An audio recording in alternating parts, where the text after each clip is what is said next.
Hello there, what's going on everyone? Today we're going to be taking a deep dive into the Venator class Star Destroyer from Armada's Wave 10. Now this is going to be everything we know about the ship so far, as well as some of my takes on it and maybe some build ideas and some of its strengths and weaknesses. We're going to talk about this ship in this video. Obviously there's going to be more information that comes out as more previews and as we get closer to that April 16th release date for Wave 10, which is very quickly approaching, and hopefully there'll be some more Armada news by then too. So, you know, if you're interested in Star Wars Armada, this is the place to be, so definitely stay tuned for that. Also, if you're new here, be sure to enter to win that $25 Amazon gift card. You just have to be a subscriber and leave a comment on this or one of my videos. It's as simple as that.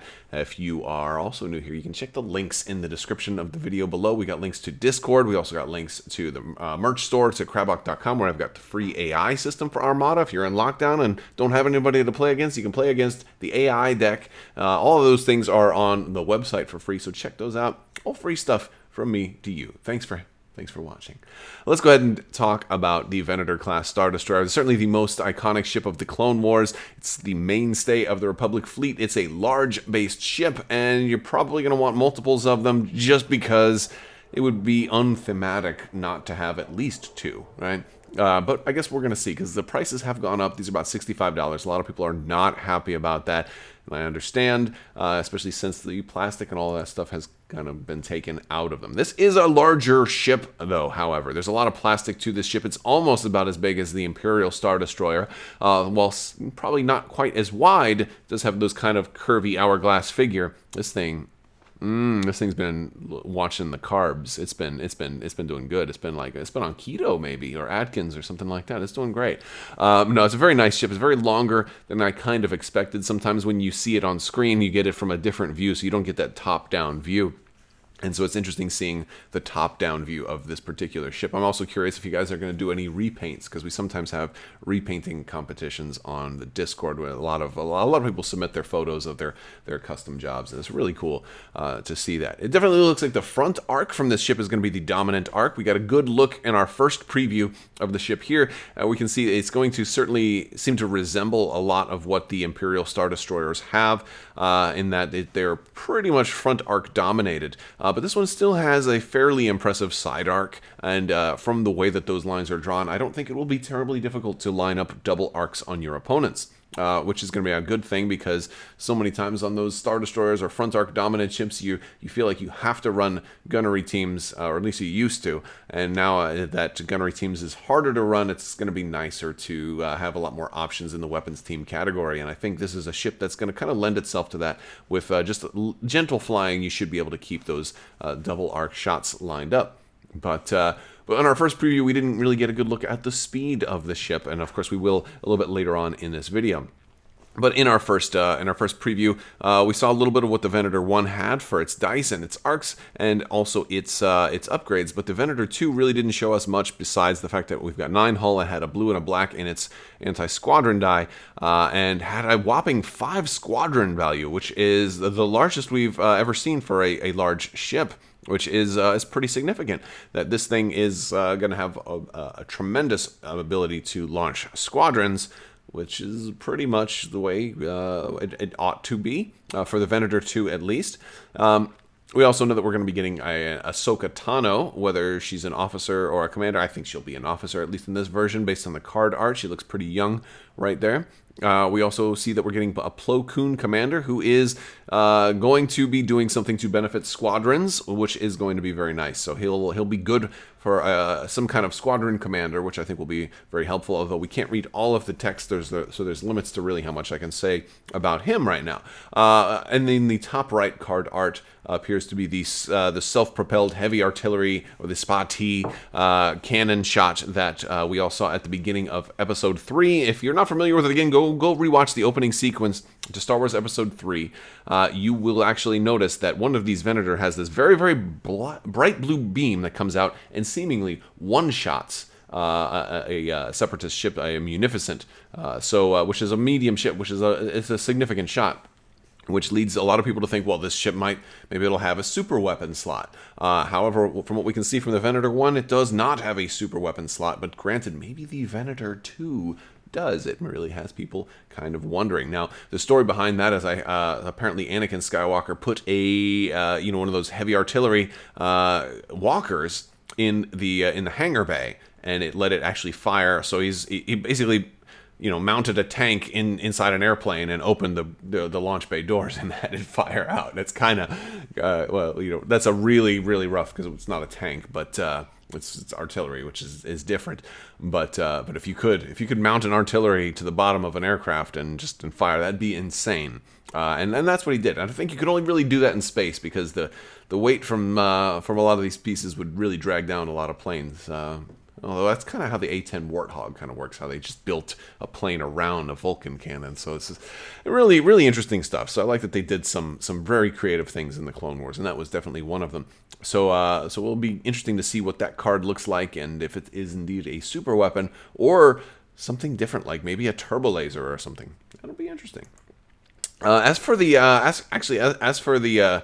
version 2, we don't really have a whole lot. We can see that it's got, from some of the other images that were released, that it's got a slightly different frontal arc as far as the dice pool available. It's instead of 3 red and 3 black, it's actually got 2 red, 2 blue, and 2 black, which means it's gonna, there's definitely gonna be some differences between these two. Another thing I want to talk about is that the Venator 1 seems to only cost 90 points, which is got a lot of people thinking, wow, that's pretty cheap for a large ship. But then again, at the same time, they really kind of compared that front arc to the Victory 1 Star Destroyer, saying, wow, the Venator is significantly more expensive than a Victory. And I'm like, yeah, it's got one more hull. It's got it's got more shields with a 4.32. It's definitely got more. It's got like 2 more shields, and it's got different upgrades. It's got the fleet command for the Venator 1. And of course, it's also in a different faction, so we don't know what other cards are going to be in here to really enhance a ship like this. And so there's a lot more we're going to learn about these ships that we don't know what the Venator 2 costs. The Vic 2, I almost said. But similar in Victory style, this does game blue dice. Although the Vic 2 is significantly different than the Venator 2 in that this one still has some black dice. So I'll be really interested to see what its upgrade bar looks like, because that much is pretty interesting. Now, during Atomic Mass's live stream, they gave us a closer up look at the Venator 2 the Venator 1 full ship card, and this gave us a lot of information we didn't have before. A lot of information that is presumably the same on both versions of the ship card. And the important thing about this is we got to look at the defense tokens, confirming that we do indeed have the 4 defense tokens. We've got the brace, we've got a redirect, we've got a contain, and we've got salvo. Salvo is certainly a newer mechanic for longtime players of the game, but it's a very common mechanic in the Clone Wars factions, allowing you to fire back and using your rear printed arc as your dice pool. And this ship does have 3 dice in its rear printed arc, so it will actually have a good counterattack, which is nice. The Venator 1 has 2 anti-squadron dice of 2 blue, which is a little different than the blue and the black that the Venator 2 appears to have. We all also notice on the Venator 1 that the squadron value is going down from 5 to 3 on the Venator 1. So presumably the Venator 2 will obviously be more expensive, considering it's gaining 2 additional squadrons. So that's a significant bump. Now, the defense tokens are probably the same on both, and the speeds are probably the same on both. And the speed is an interesting factor of this. One of the things we're starting to see in the Clone Wars is that a lot of the ships aren't as maneuverable as they were in the Empires and Rebels versions of some of their ships. So we actually have no double-click yaws on any of the speeds available for this ship. So at speed 1, it's the same as a Victory. At speed 2, it's a little bit better because we've got 1 and 1. But at speed 3, when this thing speeds up, it really starts to lose maneuverability like we've seen on some other ships. This one only has a single click at the 2nd notch, which makes it it's going to be a really hard ship to maneuver at quick speeds. Which for a ship like this, it's going to mean you're going to want to get that front arc on enemy ships. You're going to want to get close to them very, very quickly, and then probably are going to want to slow down. Navigation is going to be very important, and I have to admit that I am one of the few players in the world that prefers to use concentrate fire over navigation as often as possible, but these are ships that are going to really make a believer out of the nav command for me, because you just don't have that much native yaw on these. But there's some other ways to get a little extra yaw, and we can talk about that with some of the build ideas. Yeah, and then the Venator 2 also is going to have the the 3 colors in the rear arc. I wish we could see more of the Venator 2, like what kind of upgrades that it's going to have. But its dice pool is pretty good. It'll be a nice side arc. It's definitely going to have the consistent red and blue. And so like red and blue crit things might be nice for a ship like this. I'm really curious what new upgrades we're going to get, as well as what new slots this thing has. But I'm really interested to see it. So we also got to look at some cards that are going to come with this expansion. We've got Commander Luminara Unduli, and she says, while a friendly ship or unique squadron is defending, after the spend defense token step, if it spent fewer than 2 defense tokens, it may either ready one of its defense tokens that it did not spend, or choose another friendly ship at distance 1 to 5 and ready one of that ship's defense tokens. So I think she'll be a really nice option to have on a ship like this that can, that may want to salvo multiple times, especially if you're trying to get close to other ships. It's just going to potentially give you the option to ready your salvo token or your brace, or any individual token that you can now kind of get back, and making the most out of limited resources, which I feel like is a good theme for the Republic, since they have like slightly older technology than the Empire has, but the Jedi know how to use that technology really, really efficiently and really, really well. And I think that's one of the things that she's demonstrating here. Also, she's going to really also help those Jedi ace fighters, any of those scatter aces. Problem is, she is one of the only 3 scatter aces available to the Republic right now, so you'll probably want to run the other 2 scatter aces, which I think are Ahsoka and Plo Koon, if I'm remembering correctly. Yes. So you'll probably want to run those with her. Now, she'll probably gain value as more and more scatter aces come out, if they add more Jedi. Another squadron pack comes out down the road that maybe has the ETA 2 and stuff like that in there. I think those things will potentially happen. So she'll get better as more options come out. But she seems pretty good right now. A little bit more on the defensive side, getting defense tokens back. Sounds pretty standard for a Jedi, and 25 points isn't that expensive. She seems pretty good. She's got her apprentice in the picture there with her Barriss Offee, and of course we get Barriss with Ahsoka card art too, which is kind of funny because we know that we're also getting an Ahsoka card in this one too that we could see before too. So you're getting a lot, almost like a story through the card art, which is pretty clever. Barriss is a 6-point officer. Another reason which makes me think Ahsoka will be an officer, because the younger Padawans, while they are capable of taking charge of missions, they usually wouldn't lead a whole fleet. So having her as an officer on a ship's like she could lead a single ship, but maybe not orchestrate a whole fleet, right? Barriss' ability is pretty interesting, and I think she could work well on a ship like this while defending. After the attacker declares the defending hull zone, you may spend a redirect token. If you do, at the start of the resolve damage step, choose a different hull zone to be the defending hull zone for this attack. So the reason that this is worded a certain way, the reason it happens at the start of the resolve damage step, is because there's certain things that would happen in between there. Like if you're charging headlong into somebody, you could. This is a great way to get around like XI7 or something like that. Like, you've only got one shield left on the front, aha, and I don't care how many you have on the side, or I'm shooting your side, and you can't redirect to the front because if I got XI7, she's like, all right, well now you're actually shooting the front. The problem is, if the timing was off, you could say, oh, the rear is the defending hull zone. Oh, it turns out you can't make that because it's you don't have line of sight or whatever. So that's why, one of the reasons I think why they put this at the end.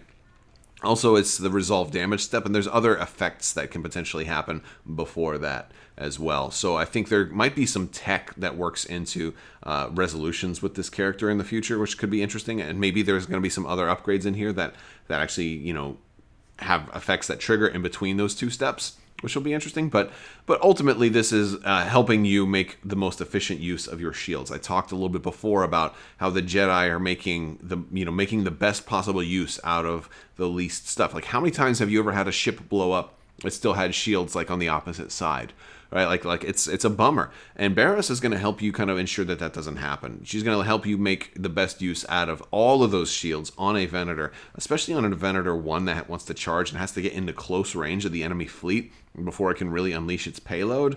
You're going to want somebody like this kind of saying, no, I'm going to leave those front shields up as long as possible. You're going to do some damage with this attack. Let's send it to the rear, and I kind of like that. And you can even, you can even do other things too. I think it's not like you can only redirect, because you can also brace and all those other things. So I'm excited about that. I think that will work out well, especially to keep crits off the ship too.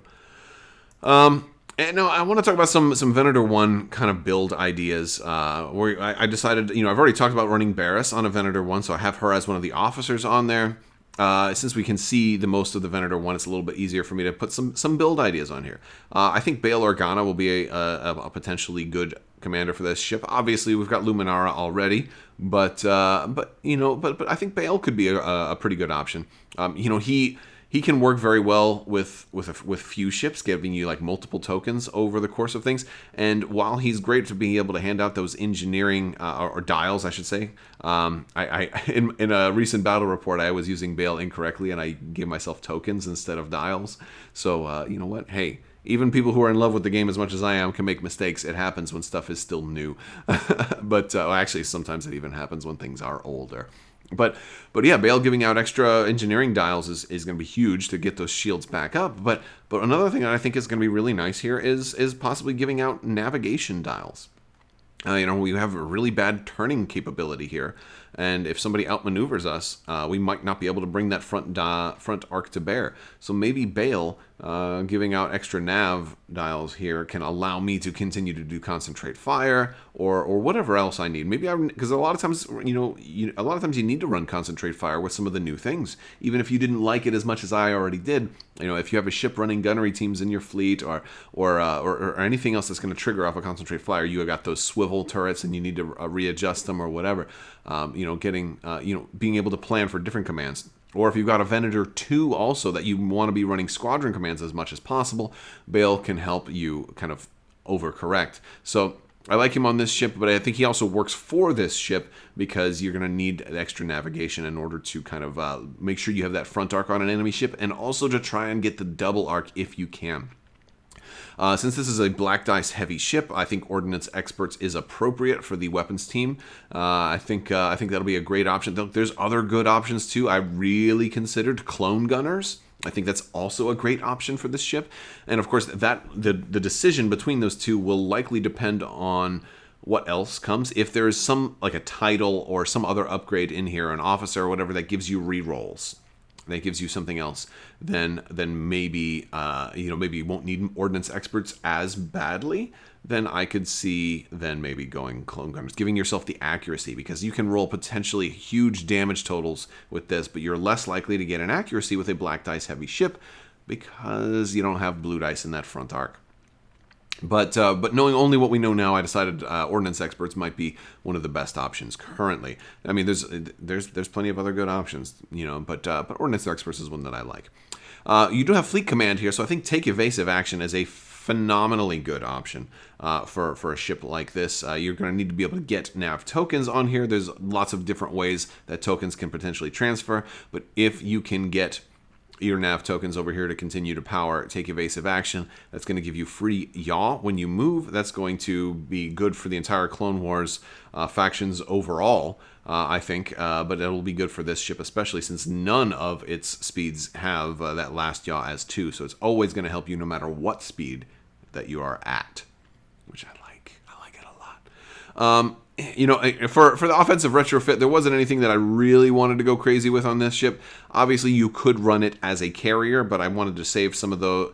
I think a lot of the carrier-based stuff might end up being better served on the Venator 2, assuming that it has an offensive retrofit.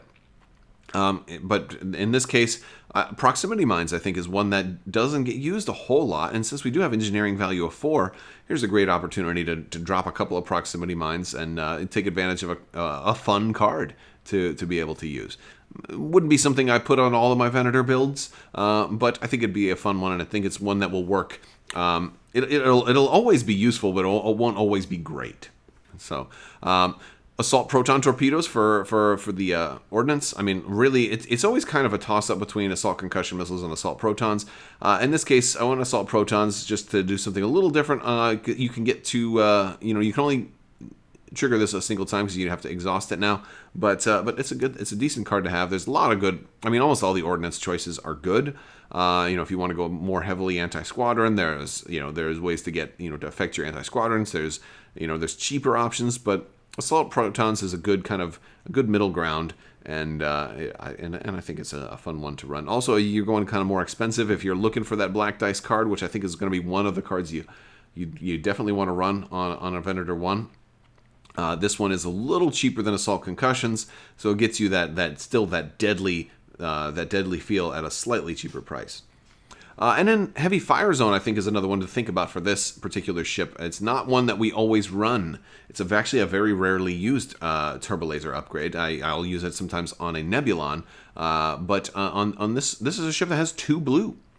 And it's not a ship that I necessarily need to run a lot of my standard turbo laser upgrades on, because it's really focusing more on the black dice. So this could be a great opportunity to revisit Heavy Fire Zones, which would basically give you 2 red anti-squadron dice, which could be very, very fun. Now, if you are running Heavy Fire Zones, you might want to change up some of the other upgrades that you're running, because you could consider that if you're going to be attacking squadrons, like maybe you're running a build without Luminara for something like this. Maybe you want to focus a little bit more specifically on no squadrons or few squadron builds. This could be something maybe you run a couple of those. Or if you do have a few, especially if you're running scatter aces with somebody like Luminara, maybe you want to run Ruthless Strategists as your weapons team. That's one of those, after attacking a squadron, you can deal additional damage to a friendly and an enemy squadron. If you end up going up against opposing scatter aces, having 2 red is going to allow you to shoot even through obstructions and guarantee an extra damage, even if you roll all blanks on the red dice, which can be a nasty thing to do. But I thought Heavy Fire Zones was an interesting opportunity, because it actually, I think, will work on a ship like this. It might not be always the best pick. Certainly if you're focused on your front arc, then Spinal Armaments, it's fine. Spinal Armament's always a good card too. Another thing that's kind of cool about Spinal Armament, or even Enhanced Armament, is that if somebody does manage to get, if you can't turn that well, and if you're not running all the nav stuff, boosting your rear arc, which Spinal Armament also does, is pretty nice here, because a lot of people will very quickly be able to get out of your front arc, and then they'll be approaching the side and rear. So then maybe you end up with this really cool double arc shot from the side and rear, which can happen when people want to get out of your front arc badly enough.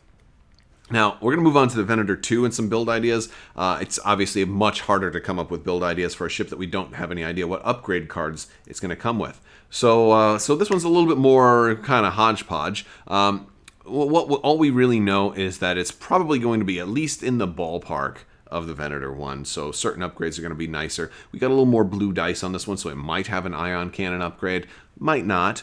And if so, since you got blue dice all over, maybe you go with a good blue dice crit, or maybe you go with something to give you rerolls from the ion cannon standpoint, like leading shots would be good. It would free up a lot of other things, like your weapons teams might not have to be for black dice rerolls. But we do know that this has got a squadron value of 5, so that's one thing I wanted to consider, is that Plo Koon, since he appears to be the new squadron commander, might be a really good option for the Venator 2, plus he comes with the expansion, so I'm sure he's going to be fine, at least fine with it, if not excellent. But I also want to suggest flight controllers is probably the top priority, assuming we have a weapons team. Flight controllers gives you extra blue die for every squadron that you activate, and you're going to be activating at least 5 here, if not 6, or maybe even more than that if we have enough offensive retrofit slots. Maybe you upgrade that to 6 and then have a token also, and then you're running 7. Or like crazy amounts. So like the more squadrons you're activating, the better flight controllers becomes, and that's incredible. But also flight commander is a really good option as an officer for a ship like this. If you're going to be able to hit that many squadrons, you don't want them to be too far ahead.